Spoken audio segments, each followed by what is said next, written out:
Bonjour, bonsoir, chers amis.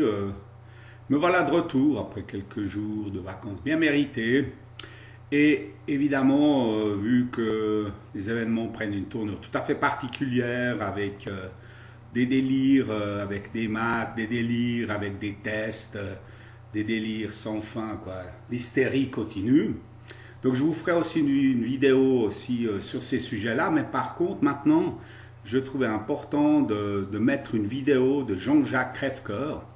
C'est un lanceur d'alerte et puis un réinformateur canadien qui fait un boulot fantastique, qui s'est énormément dépensé pour réinformer, pour que les gens prennent conscience. C'est un type qui a aussi en plus des connaissances. C'est un physicien, donc c'est un gars qui vraiment connaît beaucoup de choses au niveau maths, etc., informatique. Bref, c'est juste pour vous dire que sur ordre de l'OMS, on lui a fait fermer sa chaîne YouTube, aussi, je pense aussi Facebook. Donc, parce que justement, il s'est attaqué à toute cette connerie de ces malades mentaux de l'OMS. Donc, on lui a fait fermer sa chaîne YouTube. Donc, moi, je vais vous mettre au fur et à mesure les vidéos. Là, c'était sa dernière vidéo. Il avait des conversations de lundi qui étaient passionnantes. On apprenait énormément de choses. J'ai appris beaucoup de choses avec lesquelles j'ai travaillé aussi mes vidéos.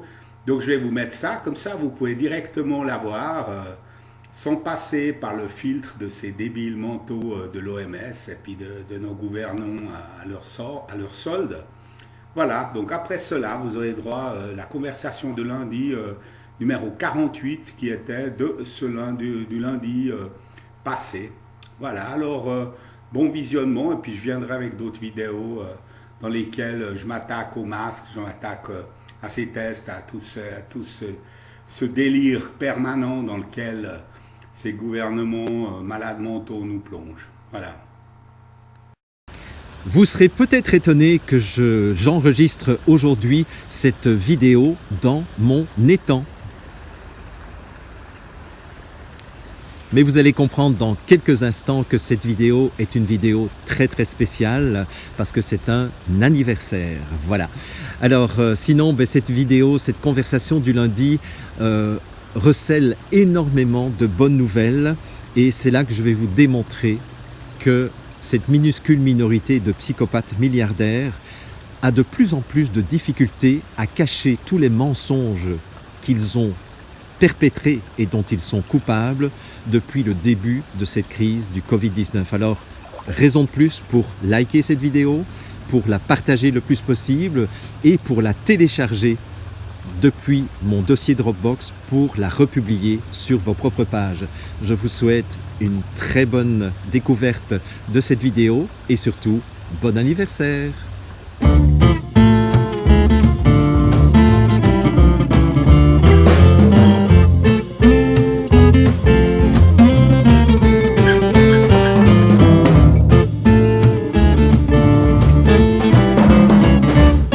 Bonjour et bienvenue dans cette nouvelle conversation du lundi.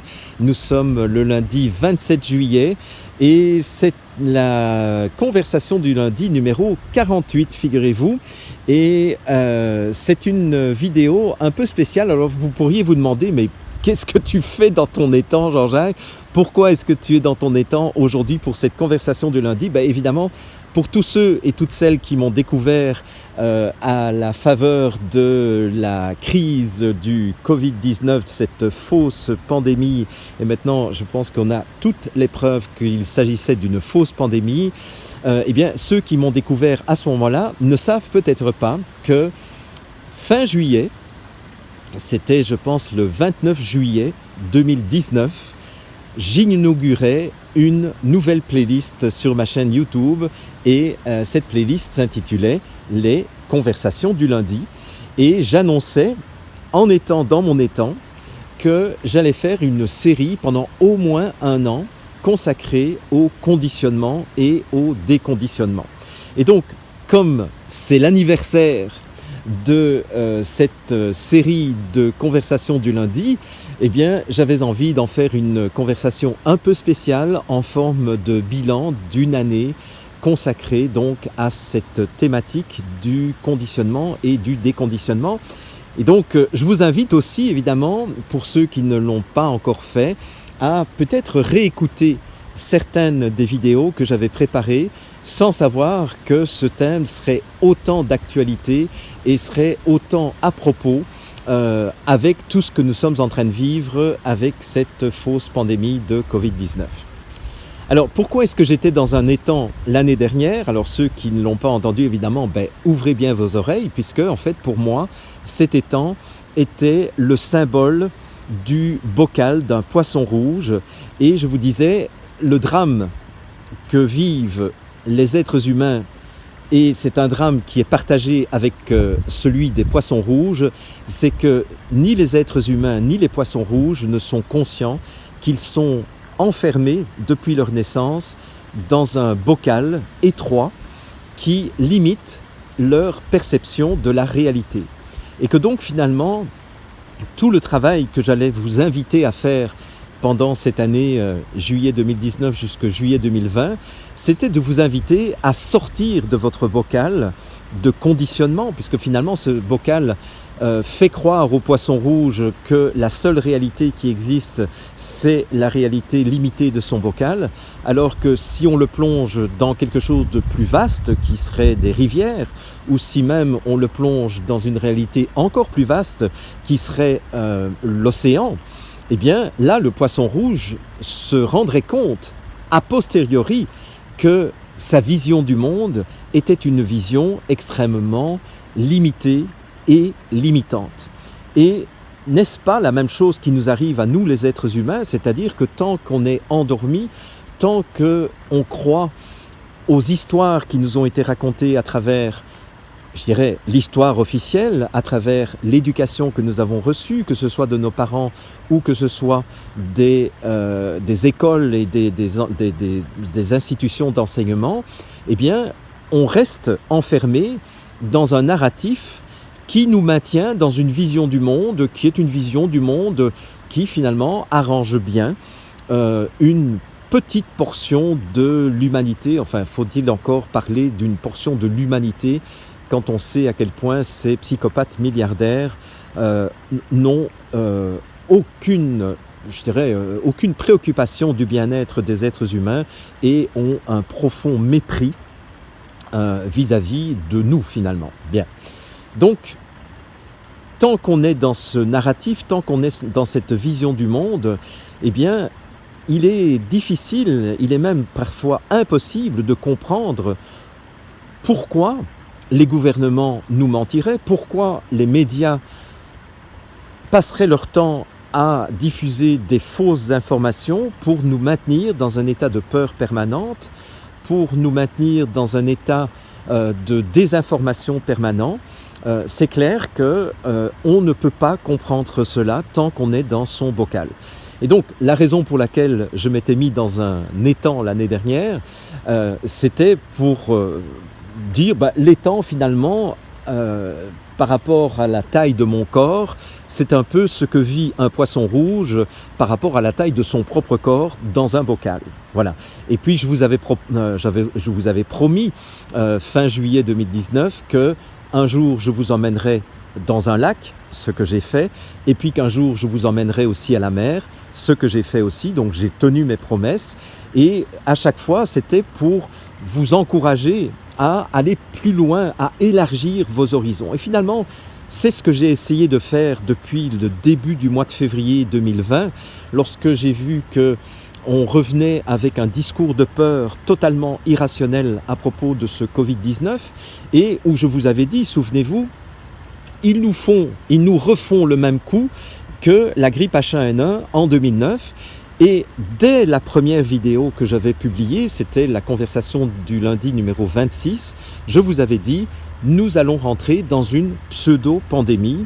Et effectivement, à part une vidéo où j'ai été trompé par des faux lanceurs d'alerte qui m'ont fait croire pendant quelques jours que nous étions face à un véritable danger et que nous étions face à une pandémie d'un type nouveau, avec un virus d'un type nouveau.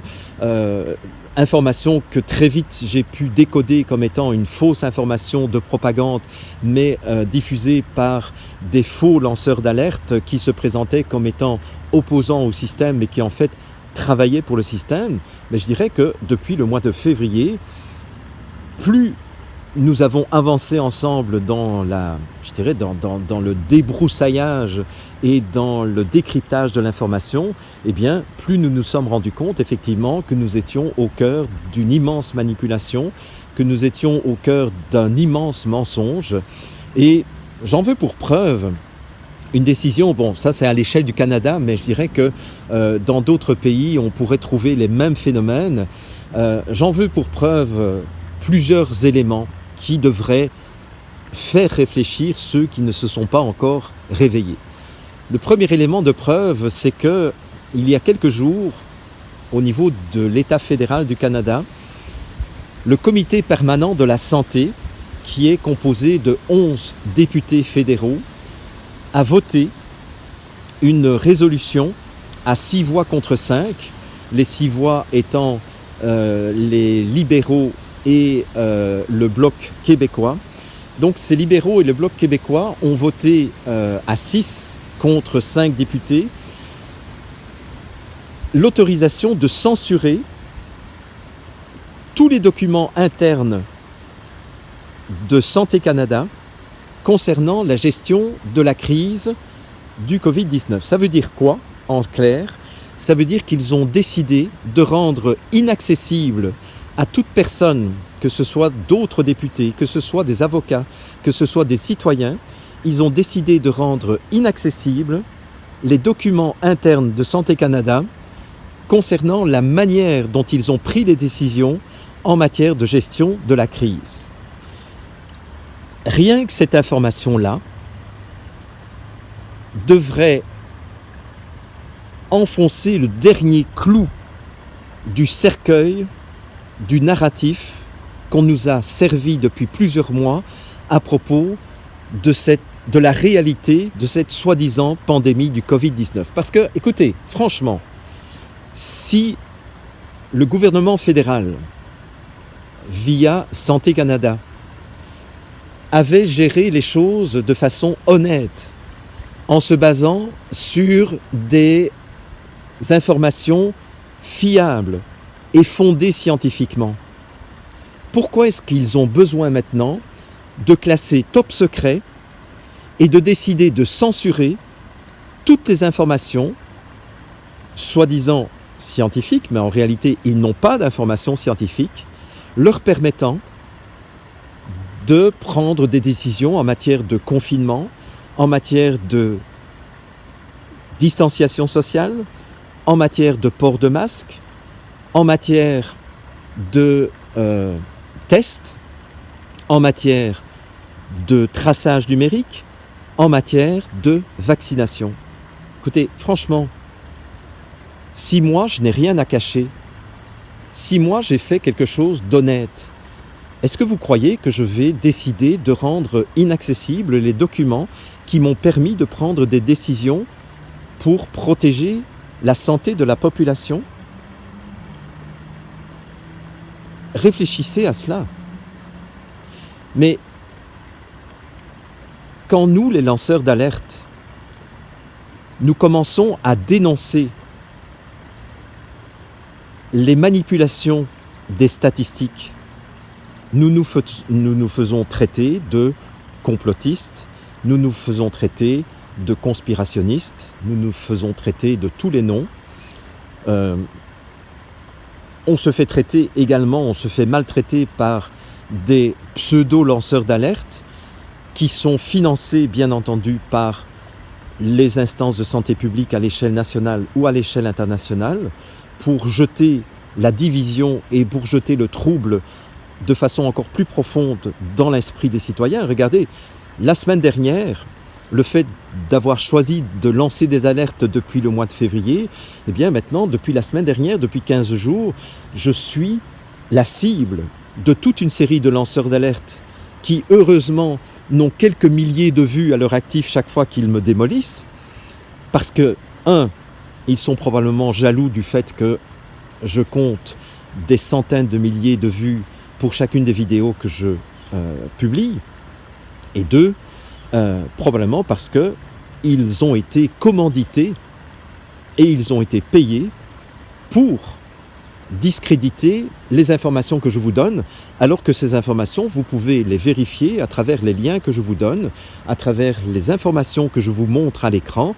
Vous savez, moi, j'ai rien à gagner dans le fait de dénoncer toutes ces manipulations au niveau des chiffres. D'ailleurs, en parlant de manipulation des chiffres, ça c'est une autre excellente nouvelle, c'est que l'Institut national de santé publique du Québec vient d'annoncer qu'ils ont revu à la baisse le nombre de cas positifs et le nombre de morts du Covid-19 et qu'ils ont revu à la hausse le nombre de guérisons du Covid-19. Mais cette révision est une révision qui fait baisser le nombre de cas confirmés, tenez-vous bien, de 94%. Ça veut dire qu'en fait, par rapport à tous les nombres de cas avec lesquels ils ont fait peur aux Québécois pendant des mois, ils sont en train de dire « Ben oui, mais finalement, notre système de comptage n'était pas fiable et on l'a révisé. » Et nous pouvons dire que finalement, seulement 6% des cas qui ont été déclarés étaient réellement des cas de Covid-19. Est-ce que vous vous rendez compte de cela? Ça devrait être la super bonne nouvelle que tous les médias devraient se précipiter à donner à la population en disant « Écoutez, on est vraiment désolé, on vous a fait peur pour rien. On a traité les lanceurs d'alerte de conspirationnistes alors qu'en fait, c'est eux qui avaient raison lorsqu'ils vous ont dit que les chiffres étaient exagérément gonflés et qu'on avait manipulé les chiffres, qu'on avait fait des modes de comptage qui n'avaient absolument rien de scientifique. » Est-ce que vous croyez qu'un seul média mainstream au Québec a annoncé cette excellente nouvelle? Pour dire aussi que 88% des gens qui avaient été testés positifs ont guéri naturellement. Pourquoi est-ce que les médias mainstream ne nous disent pas ce genre de choses? Eh bien, parce que si ce genre d'informations passait dans le grand public, ben d'abord, ça ne justifierait plus du tout le port du masque obligatoire. Écoutez, il y a une troisième chose que je vais vous dire dans quelques instants, mais ça ne justifierait plus non plus les milliards de dollars qui sont dépensés pour l'instant pour chercher à mettre au point un vaccin contre le Covid-19 et les millions de dollars qui sont mis au point pour l'instant pour nous imposer un système de traçage numérique pour que nous puissions en permanence être alertés du fait que nous avons été en contact avec quelqu'un qui était porteur du Covid-19. Est-ce que vous comprenez pourquoi les médias ne nous disent absolument rien alors que ce sont des informations officielles qui sont publiées par l'Institut national de santé publique du Québec? Je vous mets tous les liens sous ma vidéo. Troisième bonne nouvelle, si vous suivez encore de temps en temps les médias mainstream, ce qui n'a jamais été mon cas, et c'est grâce à ça que je n'ai jamais eu peur depuis le début des annonces de santé publique, sauf pendant la semaine où j'ai cru à la parole de faux lanceurs d'alerte. Mais à part cette semaine-là où j'ai eu peur pour ma famille, où j'ai eu peur pour moi, etc. Mais à part ça, je n'ai jamais eu peur parce que tout simplement, j'étais déconnecté des médias mainstream depuis très très longtemps. Je vous l'ai dit dans certaines vidéos. Personnellement, nous avons fait le choix, ma première femme et moi, au moment de notre mariage en 1982, de ne pas avoir de télévision branchée sur une antenne, sur une parabole ou sur un câble de télédistribution. Et donc, depuis 1982, donc ça fait maintenant 38 ans, je n'ai pas regardé les médias mainstream puisque j'ai décidé de prendre soin de ma santé psychique et de ma santé spirituelle et surtout de mon déconditionnement pour ne pas être influencé par ce matraquage permanent. Bien. Donc, si vous regardez encore de temps en temps les médias mainstream, vous avez peut-être été surpris ou pas, mais faites le test demain ou même aujourd'hui. Est-ce que vous avez remarqué que depuis le début de cette crise, de façon permanente, on affichait le nombre de cas positifs confirmés et le nombre de morts dans votre pays, et puis on vous affichait le nombre de cas positifs dans le monde et le nombre de morts dans le monde. Ici au Québec, on avait 6 carrés ou 6 rectangles. On avait le nombre de cas confirmés pour le Québec, le nombre de morts pour le Québec, le nombre de cas confirmés pour le Canada, le nombre de morts pour le Canada, le nombre de cas confirmés pour le monde et le nombre de morts pour le monde. Avez-vous remarqué qu'il y a 2 ou 3 de ces rectangles, de ces cases de chiffres qui ont disparu? Avez-vous remarqué que depuis quelques semaines, on ne vous parle plus que du nombre de cas positifs pour votre pays, pour le continent et pour le monde? Ici au Québec, c'est le nombre de cas positifs pour le Québec, le nombre de cas positifs pour le Canada et le nombre de cas positifs pour le monde. Avez-vous remarqué que le nombre de morts a disparu des écrans de télévision? Vous êtes-vous posé la question de pourquoi ce nombre de morts a disparu? La réponse, j'imagine que vous la devinez, c'est parce qu'il n'y en a plus de morts. Ou il y en a tellement peu que c'est significativement absolument ridicule. Ici au Québec, on est entre 1 et 4 morts par jour. Et encore, est-ce que ce sont des morts véritablement du Covid-19? On peut se poser la question. Alors, comment est-ce qu'on peut imposer des masques à une population lorsque le nombre de morts est proche de 0? Eh bien, tout simplement en vous parlant du nombre de cas positifs qui est, soi-disant, en augmentation. Ce qui n'est même pas le cas d'ailleurs. Mais quand on vous parle du nombre de cas positifs en augmentation, c'est tout simplement parce qu'on fait davantage de tests. Parce que maintenant, les tests sont disponibles, alors qu'en mars et en avril, au moment où ça aurait peut-être été justifié si on croit à la contagiosité d'un virus, eh bien, c'est à ce moment-là qu'on aurait dû avoir des tests disponibles pour faire des tests à large échelle.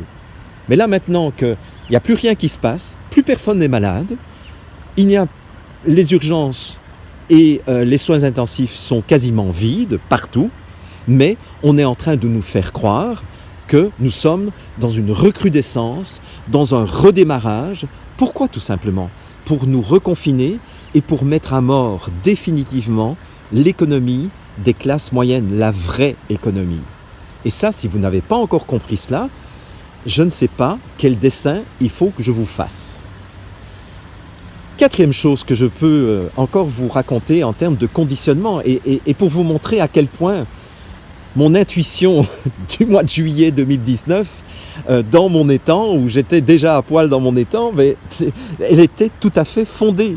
Mais je ne sais pas d'où m'est venue cette intuition, mais je me suis dit, ouais, ce serait peut-être bien de faire une série pendant 1 an à propos du conditionnement et du déconditionnement. Et je vous rassure tout de suite, je vais continuer à faire cette série de conversations du lundi. Au départ, je m'étais dit, bon, je vais faire des conversations du lundi pendant 1 an, et puis je passerai à autre chose. Mais hier, j'ai eu l'occasion de parler dans une manifestation qui a eu lieu à Montréal, donc avant-hier, donc samedi le 25 juillet. J'ai eu l'occasion de prendre la parole aux côtés de 7 autres lanceurs d'alerte que j'aime beaucoup personnellement. Et j'ai rencontré des centaines et des centaines de personnes qui sont venues me remercier, qui sont venues m'embrasser, qui sont venues me faire des câlins et qui m'ont dit « Jean-Jacques, on attend avec impatience les conversations du lundi parce que c'est ça qui nous a permis de ne pas sombrer dans la dépression. » Et effectivement, je pense que c'est important qu'on continue à se soutenir les uns les autres pour ne pas sombrer en attendant que la vérité éclate au grand jour de façon définitive. Donc, je continuerai ces conversations du lundi et je continuerai à vous expliquer en quoi nous sommes conditionnés et en quoi nous sommes manipulés. Alors donc, je ne sais plus où j'en suis, si c'est la 4e ou 5e chose que je voulais vous dire, mais donc je voulais vous donner aussi un petit cours de lecture de graphiques scientifiques parce que effectivement, peu parmi vous ont l'habitude de lire des graphiques scientifiques et c'est important que je vous explique quelque chose pour que vous n'ayez plus peur lorsqu'on vous montre à la télévision des choses qui peuvent tromper votre perception. Alors, vous voyez à l'écran pour l'instant un graphique qui est un graphique qui est inspiré de ce qu'on vous montre habituellement sur le nombre cumulé des cas confirmés. Alors, je mets de côté pour l'instant toute la question de la fiabilité ou de la non-fiabilité des tests parce que je dirais que je continue à travailler avec un groupe de scientifiques et plus nous travaillons ensemble, et bientôt j'aurai l'occasion de vous donner les premiers résultats de ces recherches que je mène avec une quinzaine de scientifiques de très haut niveau sur le plan international, je peux vous dire que plus on creuse cette question, plus on se rend compte que ce que je vous ai dit il y a quelques semaines sur le fait que les tests sont totalement non fiables, eh bien, se confirme. Et donc ce n'est plus Jean-Jacques Crèvecoeur tout seul qui le dit, ce sont des gens qui travaillent en laboratoire, ce sont des gens qui ont travaillé, qui ont fait des PCR pendant des années en laboratoire, qui me confirment qu'effectivement, on peut remettre fondamentalement en question et de façon très sérieuse la fiabilité des tests. Mais même, faisons l'hypothèse que les tests sont 100% fiables, ce qui est absolument faux, mais partons de l'hypothèse que les tests sont fiables. Quand on vous présente un graphique comme celui-ci, et qu'on vous dit, regardez, nous avons eu 219 nouveaux cas confirmés dans le pays ou dans la province ou dans la région. Et voici donc l'évolution du nombre de cas positifs.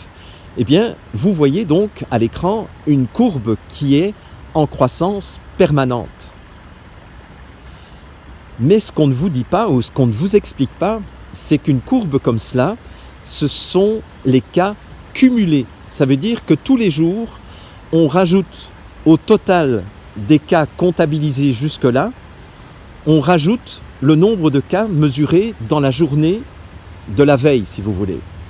Et donc, ça vous donne l'illusion que la situation est de plus en plus grave. Est-ce que vous me suivez? Bien. Maintenant, regardez le même graphique à l'écran. Si je vous montre le nombre de cas par jour, mais sans en faire un calcul cumulatif, mais simplement en vous présentant ce qui se passe jour après jour. Est-ce que vous voyez la différence?